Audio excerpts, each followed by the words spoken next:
मेरे प्यारे बच्चों, जैसे कि आप सभी जानते हैं कि जेमा सारथी YouTube channel and coaching centre के माध्यम से आप सभी प्यारे प्यारे बच्चों को, चाहे आप क्लास 8 में हो, चाहे 9 में हो, चाहे 10 में हो, चाहे 12 में हो, सभी क्लास के जैक बोर्ड के छात्रों को बिल्कुल फ्री में क्रैश कोर्स दिया जा रहा है।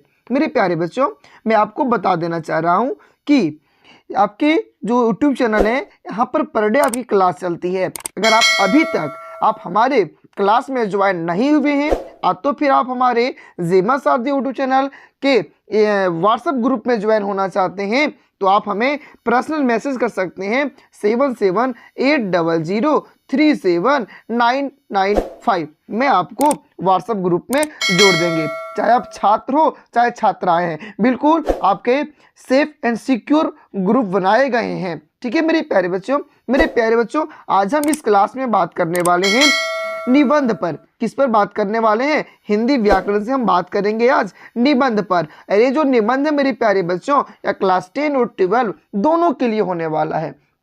10 और 12 दोनों के लिए होने वाला है। और इस हमने जो निबंध लेकर आया है, इसमें टोटल हमने देखा कि 2009 से लेकर के 2022 तक जो भी निबंध पूछे गए हैं, हमने सभी निबंध की तुलना की और सभी निबंध तुलना करने के बाद इस बार जो निबंध पूछे जा सकते हैं वो हमारे सामने आया है। एक भ्रष्टाचार की समस्या, दूसरा है विज्ञान वरदान या अभिशाप, तीसरा है पर्यावरण प्रदूषण, चौथा है नारी शिक्षा, पांचवा है समय का महत्व और छठा है मेरा राज्य झारखंड। मैं दावे के साथ कह सकता हूं कि 100% आपके एग्जाम में ये 6 में से 3 निबंध जरूर आपको देखने को मिलेंगे। और 3 में से आपको लिखना कितना है मेरे प्यारे बच्चों? आपको 1 लिखना है। और मैं पहले आपको नारी शिक्षा, समय का महत्व और मेरा राज्य झारखंड, ये तीनों निबंध को हम करा चुके हैं। अगर आप अभी तक नहीं देखे हैं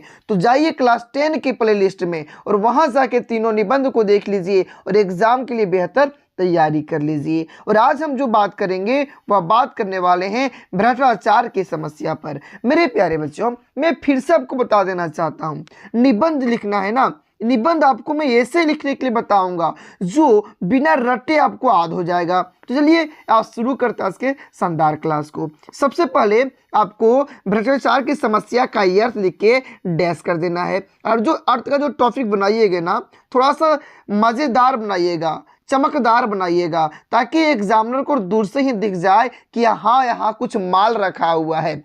और ये अर्थ लिखने के बाद आपको लिखना है कि भ्रष्टाचार 2 शब्दों भ्रष्ट और आचार के मेल से बना है।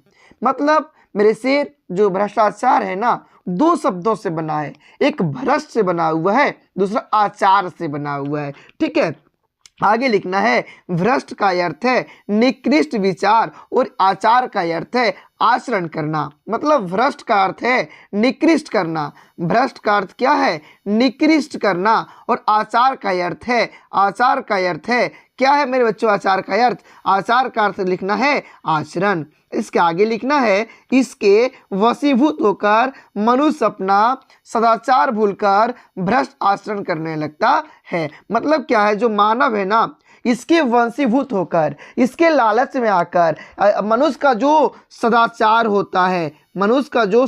होता है वह भूल कर भ्रष्ट आचरण करने लगता है। यह एक विभिन्न वृक्ष के समान है। यह जो है ना, एक विभिन्न वृक्ष के समान है जिसकी जड़ें ऊपर की ओर तथा शाखाएं नीचे की ओर बढ़ती है। इसकी विशीली शाखाओं पर बैठकर मनुष्य का रक्त चूस रहा है। मतलब मेरे प्यारे बच्चों, ये जो भ्रष्टाचार है ना, यह भ्रष्टाचार क्या हो रहा है? जो बड़े लोग हैं वह गरीबों का शोषण कर रहे हैं, गरीबों का खून चूस रहे हैं। फिर आगे लिखना है इस घृणित प्रकृति के कारण हमारे प्रयोग की हर वस्तु दूषित हो गई है और होती जा रही है। और इससे क्या हुआ है? जब भ्रष्टाचार फैल रहा है ना, तो इससे हमारा हर वस्तु क्या होती जा रही है? दूषित होती जा रही है। मेरे प्यारे बच्चों, इतना लिखने के बाद आपको पैराग्राफ चेंज करना है। और पैराग्राफ चेंज करने के बाद ठीक उसी प्रकार स्वरूप को हाईलाइट में लिखना है, ताकि एग्जाम को दूर से ही दिख जाए कि इस जगह पर कुछ खास रखा हुआ है। आगे बढ़ेंगे मेरे प्यारे बच्चों, तो फिर लिखेंगे, क्या लिखेंगे? तो लिखना है कि भ्रष्टाचार को कई रूपों में देखा जा सकता है।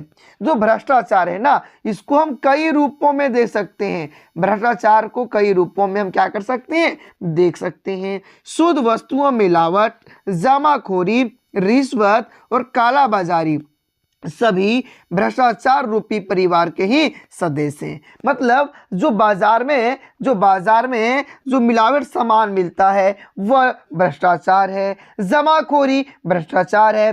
किसी को रिश्वत देना या रिश्वत लेना भ्रष्टाचार है। कालाबाजारी करना भ्रष्टाचार है। सभी भ्रष्टाचार रूपी परिवार में ही सदस्य हैं। आज संपूर्ण समाज तो राष्ट्र इसके चपेट में आ गया है। आज के समय में ये पूरे राष्ट्र किसके चपेट में आ गया है, तो भ्रष्टाचार के चपेट में आ गया है।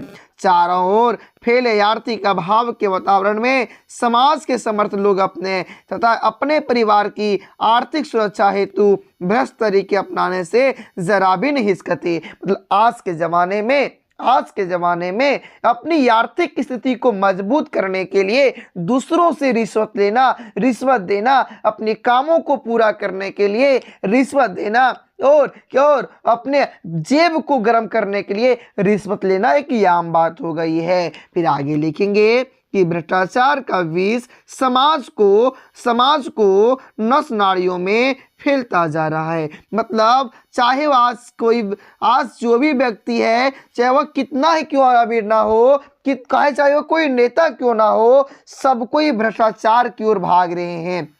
फिर आगे जाने के बाद मेरे प्यारे बच्चों पैराग्राफ चेंज करना है और लिखना है। फिर उसी तरह हाइलाइट में कारण, क्या लिख देना है, कारण, और लिखना है इस भ्रष्टाचार के लिए किसी एक व्यक्ति को दोषी नहीं ठहराया जा सकता। अगर हम कहेंगे ना कि भ्रष्टाचार कोई एक व्यक्ति करता है तो यह बिल्कुल गलत है। भ्रष्टाचार सभी लोग करते हैं। चाहे कोई व्यक्ति रिश्वत देता है तो रिश्वत लेता है। देना और लेना ये दोनों ही भ्रष्टाचार के अंतर्गत आते हैं। आगे लिखना है कि बल्कि दोषी तो वह व्यवस्था है जो धन दौलत को मानवता से ऊपर समझती है। यानी जो भ्रष्टाचार करके है ना, तो कोई एक व्यक्ति दोषी नहीं है। दोषी वह है जो अपने इज्जत से, अपने मान सम्मान से अधिक महत्व पैसे को देता है। अतः हर प्रकार से भ्रष्ट आचरण द्वारा धन संग्रह को बल मिला है और इसका जीता जागता उदाहरण है धीरज साहू, जिसके घर में वर्तमान समय में लगभग 500 करोड़ रुपये मिले हैं। मतलब मेरे प्यारे बच्चों, आज अगर देखा जाए ना तो हर व्यक्ति अपने जेब को भरने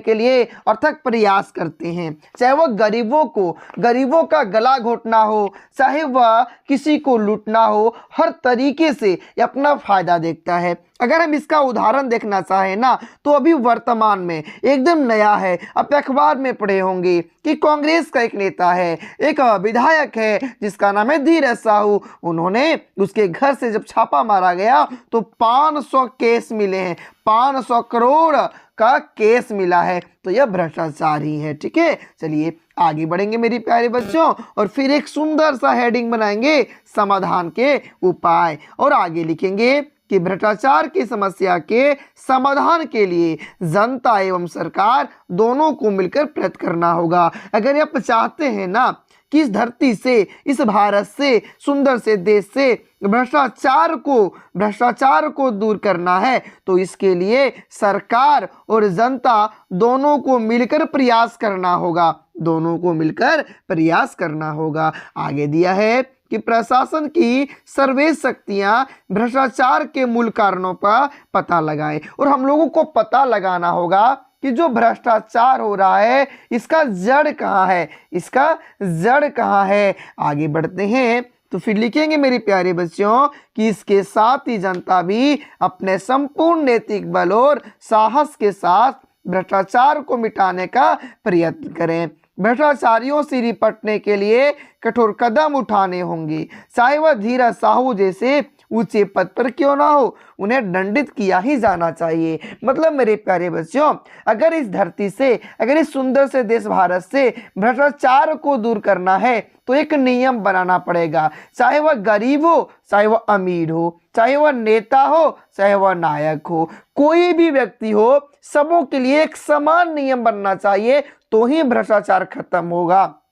चाहे वह धीरज साहू क्यों ना हो, चाहे वह एक आम आदमी क्यों ना हो, सबों के लिए कानून एक समान होना चाहिए। आगे लिखेंगे, सरकार को ऐसे कदम उठाने होंगे जिसमें सभी कार्य निश्चित समय पर पूरे हो जाए तथा जिसमें भ्रष्टाचार की बू तक ना हो। मतलब मेरे प्यारे बच्चों, सरकार को ऐसा नियम बना देना चाहिए कि जो अगर कोई काम होना है तो इस काम को जितना दिन का टारगेट है उसी दिन में पूरा करना होगा। अगर इस इतना दिन में पूरे नहीं करते हैं तो इससे उसे जुर्माना देना होगा। तो इस प्रकार के अगर कानून बनाए जाए ना तो हमारा सुंदर सा देश से ये जो भ्रष्टाचार है ना बिल्कुल खत्म हो सकता है, बिल्कुल खत्म हो सकता है। तो इस प्रकार हम लोगों ने आज के क्लास में एक सुंदर भ्रष्टाचार की समस्या पर निबंध को हम लोग क्या कर लिए हैं, कंप्लीट कर लिए हैं। चलिए फिर मिलते हैं अगले वीडियो में, तब तक आप मस्त रहिए, स्वस्थ रहिए और अपनी परीक्षा की तैयारी जबरदस्त तरीके से करते रहिए।